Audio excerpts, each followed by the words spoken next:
the stack for fun and profit. So it's the first time that the rest of us become aware of how to actually write and exploit software to do malicious logic. And then we go forward from there. In 1997, we get to the Return to libc. That's a seminal paper on how to get past stack execution prevention. However, since most of us don't have stack execution prevention, it goes largely ignored. And it becomes largely ignored up until it becomes a problem much later in the 2000s. But beyond then, 2003, we get IDS becomes commonplace. Most of us have it. Comes default on our software. We use Zone Alarm, we use Checkpoint, we use something, and it becomes widely known. 2003 is when we get the first kind of commercial exploit framework via Metasploit. I think the best description I heard of Metasploit right when it came out was, this is like the ice cream man handing out dynamite to kids. I think that's fairly accurate. Then the other thing that came out of Metasploit wasn't just that it was an exploitation framework, but it was the first introduction for most people to memory resident only malware. And the reason that's important is all of the forensic techniques that we've been using to control malware are now invalid, because this thing leaves no forensic artifacts whatsoever on the drive.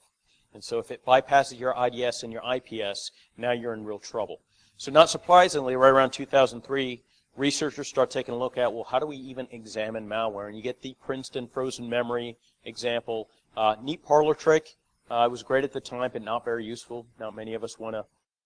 Hi, folks. Haranguing here. Unfortunately, we had some technical difficulties, and we don't have a speaker or audio until about the 2-minute, 3-second mark. Sorry for the inconvenience.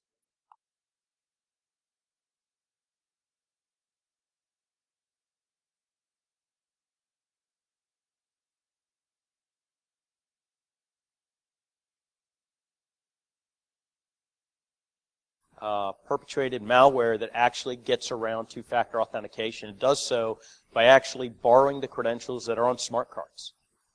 So we're not even safe via 2FA. In 2011, we get the first instance of quote-unquote next-generation firewalls.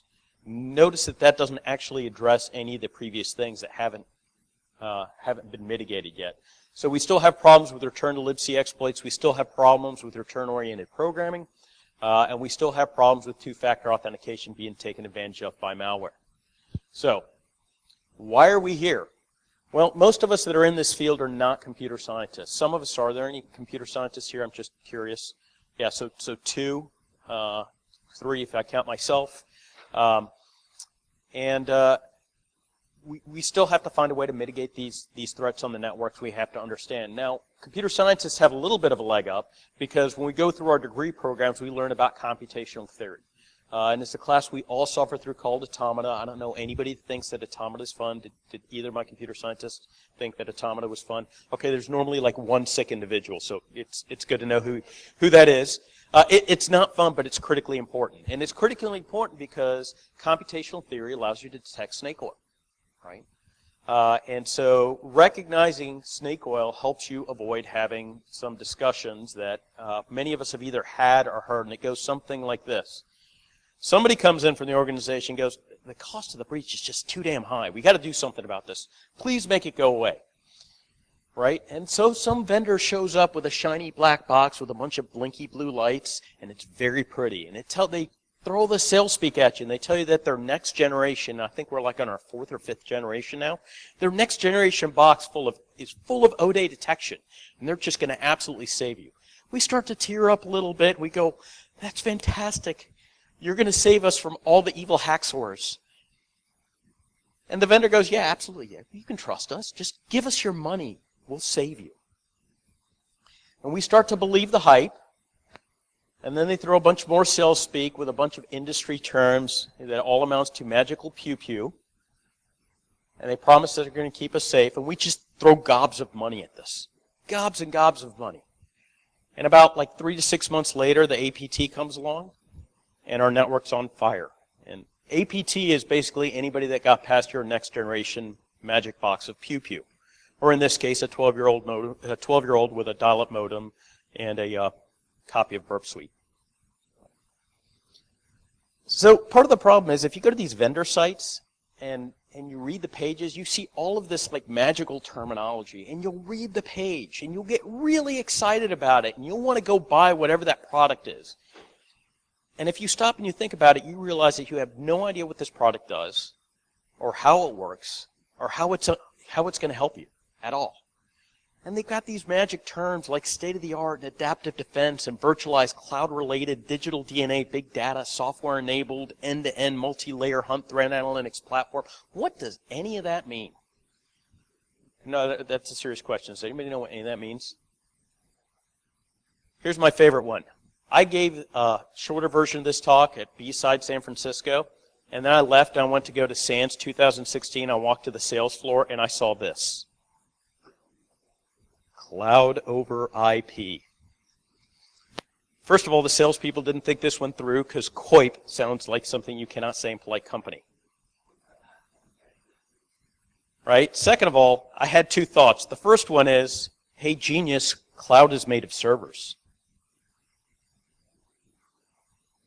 And then I kind of looked at the vendor like this and went, what are you selling me? What are you promising? So how are we going to get past this marketing speak? You know, how am I going to go to a vendor, and when they talk to me and they try to sell me the sales speak, how am I going to get past it? Well, that's easy. We're just going to computer science the hell out of it. So Automata, there's this guy, you know, good-looking guy here. His name's Alan Turing. You may have heard of him. He was recently in a very bad movie. He is the father of modern computation. And because of that, when we develop these mathematical models that describe every computer you've ever used, they're called Turing machines. Okay? And it's just an abstract machine used to prove the fundamental limitations of computers. And something is said to be Turing complete if it can theoretically represent everything that you would do on a computer. Right? So it's a language or a machine that can accomplish all the tasks that you would accomplish with a computer. And so we have to suffer through this class called Automata as computer scientist. And what it is, it's really just a math class. It's a math and logic class that studies what problems can and cannot be solved by computers and which problems can be solved easily and harder. So all of you are going to get the salient points of Automata in about 35 minutes without having to suffer through an entire semester of it. So generally speaking, and we use slightly different terms, but computer science problems can be put into three categories. They're solvable, intractable, or undecidable. If they're solvable, they're easy. They can be solved in something called p-time or polynomial time. And what that means is that the amount of time that you solve it is some factor of the amount of input that you give it. Harder problems are called intractable, and what that means is that the running time of that problem is an exponential of the input you give it, and some of them are undecidable, and you're just never going to solve them with a computer ever. It's not a matter of processing power, it's not a matter of time, it's not a matter of, just having... We're going to get to an example of a problem that cannot be solved. I'm going to show you that. So what we're going to do is we're actually going to go over an intractable problem, and we're going to go over an undecidable problem, and I'm going to show you why you care. That's the whole reason of this speech. So let's talk about a hard problem first before we get to the impossible. So this is a very famous problem. It's called the traveling salesman problem. And it's a fairly simple problem, deceptively so. So given a list of cities, what is the shortest possible path that takes you to each city only once and returns the originating city? And you have to find the most optimal path. That's the trick. It's not just, hey, give me a path. I want to find the most optimal way to do that.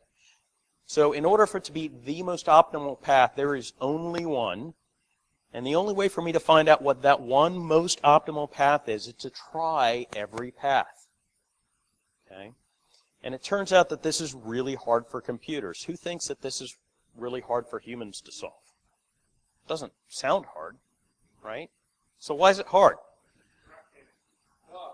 The correct answer. That's kind of the kicker. So let's start out simple, right? Let's say we just have 5 cities that we want to visit. 5 cities seems pretty simple.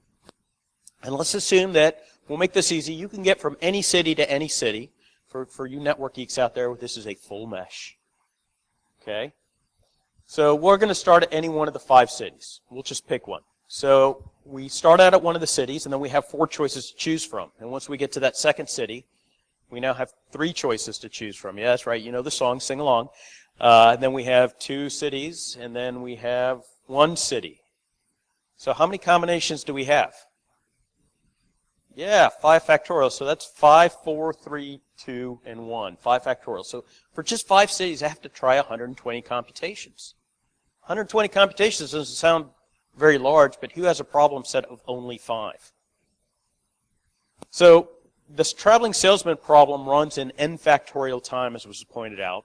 And so if you want to find the most optimal path, because you're going to do a cross-country cannonball run, and you're going to go from New York to San Francisco, there are 19,354 registered cities. And you have to try every combination, because you have to find the one optimal path. So 19,354 times 19,353, so forth and so on, until you get to 1. And if you did one calculation per millisecond, it's going to take you 110,000 centuries to find the correct answer.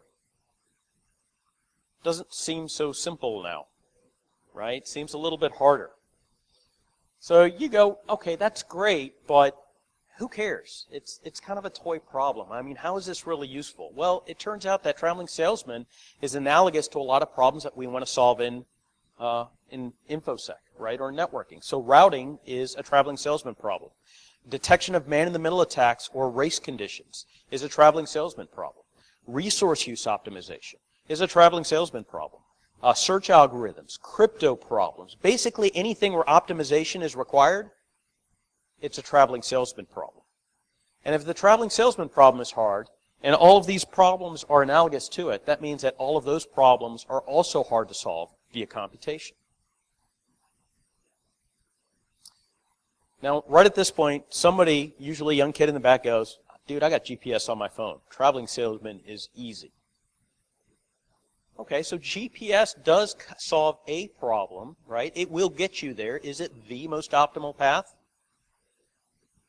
Well, GPS works because it makes a lot of assumptions, right? And sometimes the assumptions make sense. It's going to make assumptions like, hey, look, interstates are going to be faster than farm roads. And so it's going to toss out all of the farm roads. And then it's going to look and it's going to go, hey, rural routes are much faster than farm roads. And it's going to toss out the farm roads. And then you're going to tell it things like, hey, don't show me any toll roads. And so now you're going to drastically reduce the number of combinations. And on top of that, the GPS can do things like, hey, anything that's a loop I don't want to do. And I always want to be making positive progress. I don't want to loop back on anything. And those assumptions drastically reduce the problem space. Okay? And if the assumptions are good, you're going to have a workable but non-optimal solution. The problem in security is non-optimal means you're going to have type 1 and type 2 errors. You're going to have false positives and false negatives. And in information security, we want to be right all the time. We're just not going to be able to get there via the solution. So what does GPS look like non-optimal? Right? Who's ever had the GPS tell them to, turn left into a building or turn right, the exit's not there? So that's what happens with non-optimal. But because there's a human in a loop and it's not an autonomous vehicle, we can go, yeah, GPS, I'm not listening to you, and I'll listen to your exasperated recalculating again.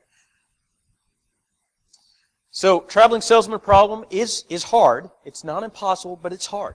And you can solve it. You can arrive at a solution if you're willing to make assumptions and you're willing not to take the one correct answer. If you're willing to accept it within a range.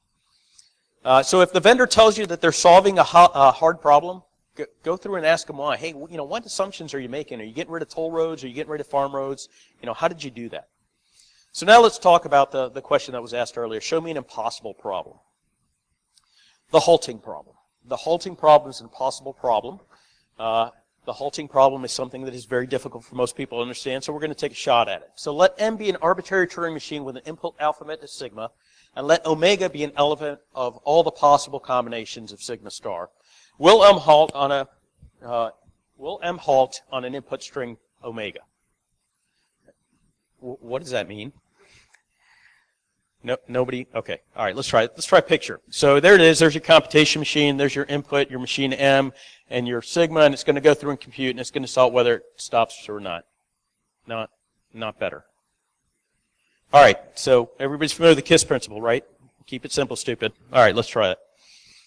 So KISS principle. Given a computer program and input, you cannot determine if a program will ever finish running via automated means alone. right? So I give you a program and I give you an input string. Can you tell me if that program will ever halt? Will ever stop? Not give me the correct answer. Can you ever just even tell me if it'll stop? And it turns out that you can't do that. Well, why is that? Seems pretty simple. So let's consider the options, right? You give it an input and it finishes. Woohoo! It stopped. That's great. Now we know. What if it doesn't stop? What happens then? Why did it stop? Well, maybe it's stuck in an infinite loop. Or maybe it crashed horribly and it's not going to exit normally, ever. Or maybe you just haven't clicked that popover for the Windows 10 upgrade. I don't know. But the point is, if it doesn't stop, you don't know why it hasn't stopped. Maybe it needs processing, more processing time. Maybe it just hasn't finished calculating. Maybe it's crashed. Maybe it's an infinite. And you just don't know. And there's no way you can know that. And because of that, this is not a problem that's solvable via automation. Because if you let it run and run and run, you never get the output. At some point, you go, well, I don't know. Let me just hit Control-C. Well, what if it just needed to process like 1 more second, or 2 more seconds, or 3 more seconds? You just don't know. You can't know. So why is this useful? Well, certain problems, like the halting problem and the traveling salesman, are either provably undecidable and can never be solved by automation, or they're hard. And you should recognize those. So when a vendor comes to you and says, hey, look, I've solved this hard or impossible problem, here's how you tell them that they're full of it. You assume that they have solved it. You're like, you know what, Joe, Julie, I believe you. I believe that you've solved that problem, and you can detect all O days with your shiny new box of Pew Pew. And then I'm going to take your algorithm, and I'm going to package up that algorithm and put it into a magic chip, and then I'm going to see if I can use it to solve an impossible problem. And if I can use your solution to solve an impossible problem that cannot be solved, you didn't solve your problem either. It's a proof by contradiction. So the vendor says, we detect O days, and they're sneaky. They're sneaky people. It's not because they're bad people. They just have a job to do, and they got to feed their families too, right? But they say, we detect O days. And we hear what we want to hear. We hear, you detect all O days, right? So let's assume that's true, right? We're gonna take their little magic chip, their magic inside chip, and we're gonna put it in an ASIC. And then we're gonna build the halting problem solution. And we're gonna take that little magic chip that detects all O days, and here's what I'm going to do. I'm going to say that anything that is an O day will halt, and anything that is not an O day will not halt, and I've just solved the halting problem. Except that I can't solve the halting problem. And since I can't solve the halting problem, you can't solve the O day detection problem. Does everybody understand how that works? So when they tell you that they've solved one of these problems, they can't. They can't do it. Except that MIT did do it. Right? April of this year, April 16, MIT builds artificial intelligence system that can detect 85% of cyber attacks. Anybody see this on like Hacker News? I got like 400 emails when this thing came out. It was awesome. And I went, huh, that's interesting. Let me read this. What assumptions did they make? Because I really don't believe we got the mission accomplished. Mostly because I need a job still, and I can't have them solving this problem. So I went to the MIT site, and I took a look at their documentation. Here are the assumptions. Presents its findings to a human analyst. And then the human analyst identifies which events are actual cyber events and which ones aren't. So you didn't do this via automation. You built a really fancy firewall, right? Okay, all right, but that's okay. You know, I'll take a fancy firewall. But let's look at that 85%. 85% is pretty good, right? 85% is a B average. I like B's. I like A's better, but B's are all right. So let's take a look what that 85% is. Let's do some math here, because I like the maths. Let's say that 1/100th% of people can write one zero-day exploit a year. 1/100%. I think that's reasonable. 1/100th of the population should be able to write one O-day a year. China has 1.357 billion people with a B. So 1/100th% is right around 13,500. So that's 13,500 new O-days a year. 85% of that is 11,000, 11,500, which leaves me just over 2,000 unidentified zero-day attacks per year that are never going to get detected. And oh, by the way, there's some other assumptions there. We're assuming that we're actually going to be able to block instantaneously 100% of the attacks. And oh, by the way, since the machine is sending it to human operators, those human operators are going to make that decision instantaneously, and they're always going to be right. So 85%, not so good. Really not so good. So what about malicious traffic and TCP/IP? Well, it turns out that TCP/IP is Turing complete. Turing complete means halting problem applies. Halting problem applies means that I can't tell you if any given packet is malicious or non-malicious. So that next-gen firewall, probably going to make things a little bit better, but it's not going to solve all your issues. It is not going to detect all bad traffic. And it's just going to include different signatures, either heuristic or signature-based, but it's just statistical models and signatures. It is not fundamentally new. And it is not going to solve your problem. And then there's one more bit. There's the von Neumann architecture. Von Neumann architecture is the architecture of every computer you've probably ever touched. There are some high assurance systems that use a slightly different architecture, but right now it doesn't matter if you've got a smartphone, a desktop, a laptop, a mainframe, they all pretty much use the von Neumann architecture. What the von Neumann architecture does is the memory space for instructions is the same memory space as it is for data. And because they're encoded in the same ways, you can't tell the difference between data and instructions, and absolutely every exploit that has remote code execution takes advantage of this. Why? Every exploit that you've ever seen asks for input from the user, they get unexpected input, and then that input is treated as an instruction by the central processing unit. So that hex 41 at any given instance may be a capital A, or it may increment the ECX register, and you just don't know which. And you can't know which, and the computer won't know which, and that's how all of these exploits work. So it's pitch black. I've given you all bad news. You're likely to be eaten by GRU. We can't optimize resources. We can't identify malicious logic.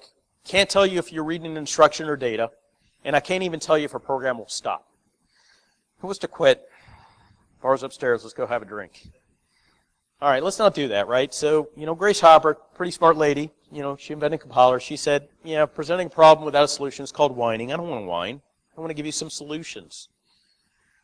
So how do we live with no ODay detection?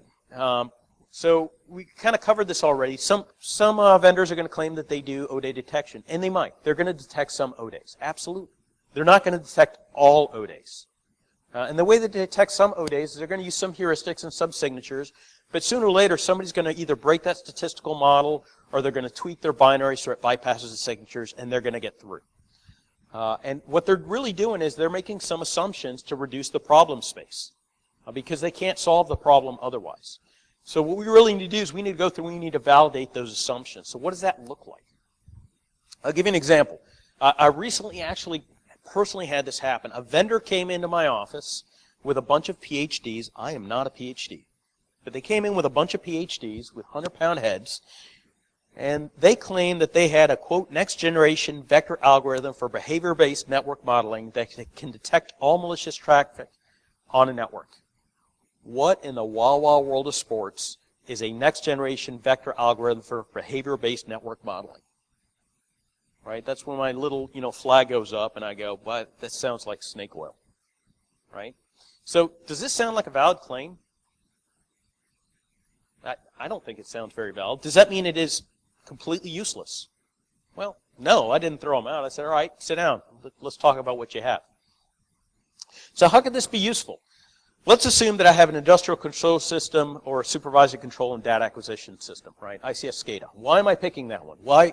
Because it's horribly, horribly, horribly broken, right? I don't know anybody that has anything nice to say about ICS SCADA. And I don't like using problems. So let's choose a hard problem, right? So ICS SCADA, they use their own protocols, right? They use things like Modbus, and they're limited protocols, and we understand those protocols, but those protocols are also Turing complete, which means the halting problem applies, which means that I cannot detect all malicious traffic using that protocol. And I know that. So let's talk about what some helpful assumptions might be. Well, the first one is that ICS SCADA networks shouldn't be talking to non-ICS SCADA systems, right? If I see Facebook coming across my ICS SCADA network, there's a problem. Only certain components should be able to talk to certain other components, right? The way these things are laid out, they're meant to do very particular processes. And so not every component should be able to talk to every other component.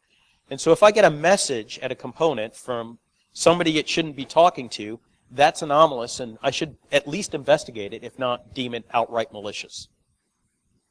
Then on top of that, ICS SCADA systems are cyber-physical systems. So there's the cyber side, but then that SCADA controller is going to control some remotely operated valve or some pump or some centrifuge, and that thing has some physical limitations. It can't operate above a certain pressure. It can't operate above a certain temperature.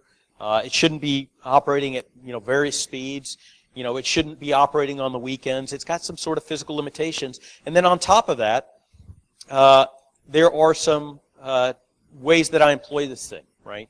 If I've got a car, I can mash down the accelerator, but that's not the way I normally operate it, right? And if I have a teenager and I let them borrow my car and they're going from 0 to 60 in 4.9 seconds, I probably want to know about it because that is anomalous activity, right?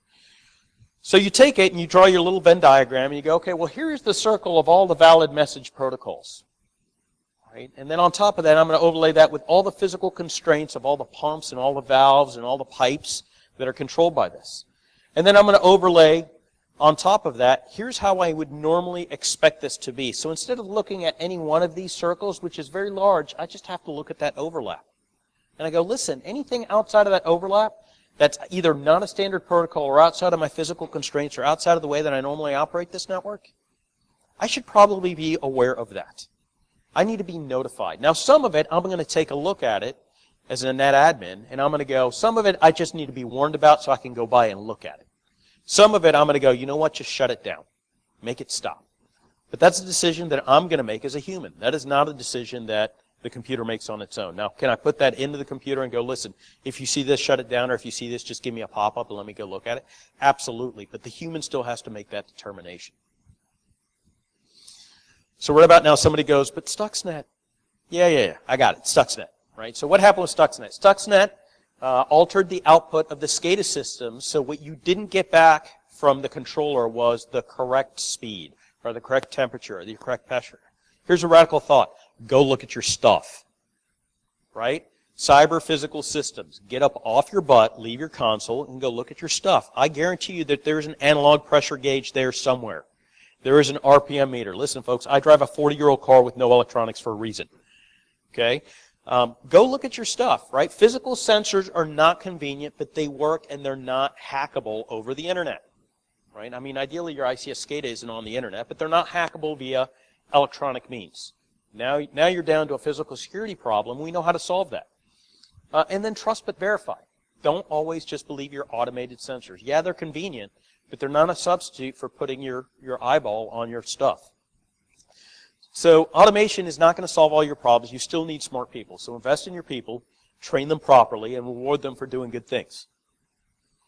So key lessons, almost no problem of interest can be solved optimally by computation. It just can't be solved optimally by computation alone. You still need smart people. We can solve portions of these problems by making assumptions and understanding the risks we're accepting. And those need to be conscious choices. If you're the decision maker, you need to understand the risk you're accepting. And if you're not the decision maker, you need to explain to the decision maker the risk they're accepting. It is really, really easy to get angry in this field. We all get emotionally invested because we spend way too many hours at work. But at some point, you got to realize it's probably not your risk to accept, and you need to explain it to the boss. Okay. Different vendors are going to make different assumptions. And so while it's really convenient for us to manage networks where we've got all the same color box, because they all make the same assumptions, it's probably not the safest way to do that. You're probably much better off going with a combination of vendors that are going to have different assumptions so that if the first box doesn't catch it, maybe the second box does. And understanding the fundamental limits of computation are going to help you identify snake oil.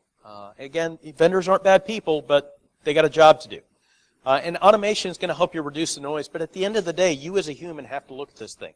Firewalls are great, but if you're not reading the logs, shame on you. So for the vendors, I love you guys, but please be honest in your claims. Your users, your customers, we're not stupid, right? And if you lie to us, we're not going to give you our money. Send me an engineer.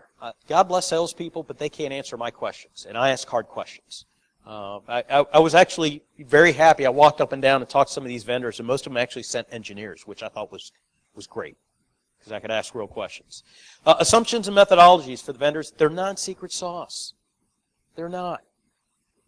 And if you think they're secret sauce, then fine, have me sign an NDA, but explain to me how your product works so I can make an informed choice.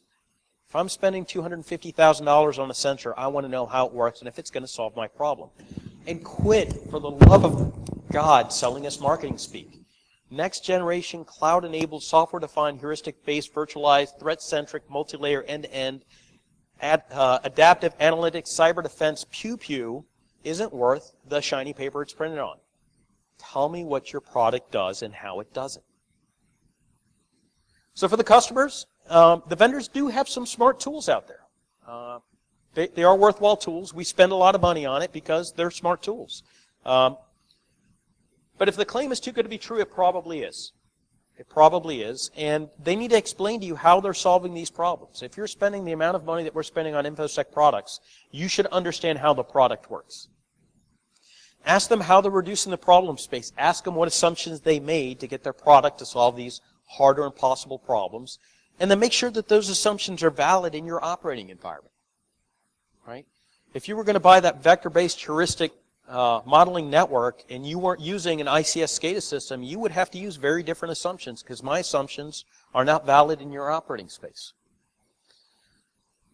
And then really, human operators and hunting combined with defense in depth, they're always going to be your best solution. It's always a combination of these factors. So really, the next time a vendor tries to sell you Brondo, the Ode mutilator, make sure you ask them how they solved the halting problem. So next time you're walking around a vendor watch, there's your vendor bingo card. Lots of people cried bingo at SANS 2016.